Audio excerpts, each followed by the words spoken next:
Il y a très longtemps, plus de 800 ans, à l'ouest de la Grande Afrique, dans le petit royaume du Mandingue vivait à Niani, un roi très beau et très aimé de son peuple. Kevin Durand est un jeune père de 2 enfants vivant à Sarcelles.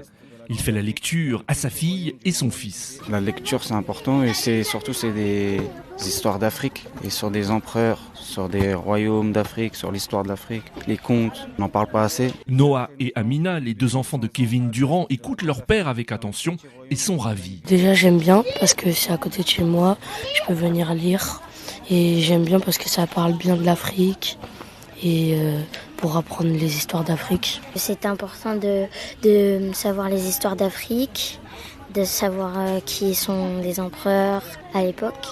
Et oui, je suis contente d'être ici en ce moment. Cette histoire que je vais vous raconter nous vient d'Éthiopie. Les enfants et parents de Sarcelles ont eu la chance, durant plusieurs jours, d'écouter un conteur sénégalais, Tierno Diallo. Il raconte, pour les petits comme pour les grands, des contes d'Afrique et d'ailleurs, dans les festivals, les bibliothèques et les écoles.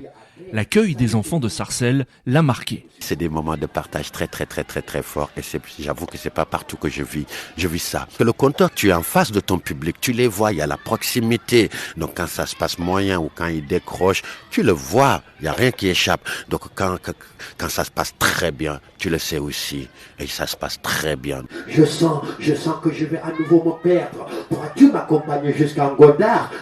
Dans le camion de l'African Book Truck, on trouve aussi bien des contes pour enfants, des essais, des romans. C'est une initiative de l'association culturelle Parole Indigo.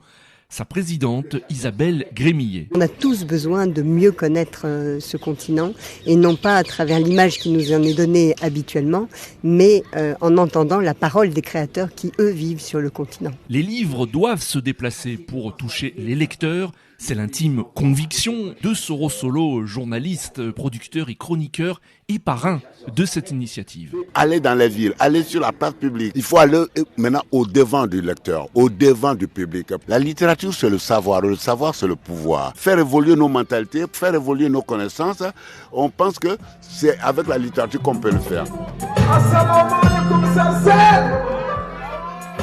L'African Book Truck se déplace à l'invitation de communes. Ici, c'est Sarcelles, en région parisienne, pour la 2e fois. Sarcelles est une ville fière d'être une cité multi-ethnique qui prône la diversité multiculturelle. Pour le maire de la ville, Patrick Haddad, l'African Book Truck à Sarcelles, c'est une évidence. Nous, on fait le pari que ce travail-là de construction d'un avenir commun, il se fait beaucoup à travers la culture. La culture, c'est la connaissance de l'autre et on a trouvé que toutes ces valeurs auxquelles on est sensible, eh bien, on les retrouvait dans les principes fondateurs et dans le concept de l'African Book Truck. Et donc, ça a tout de suite très bien marché entre nous. Après Sarcelles, l'African Book Truck poursuit sa route. Le camion s'arrêtera le 1er juillet prochain à Trappes, toujours en région parisienne.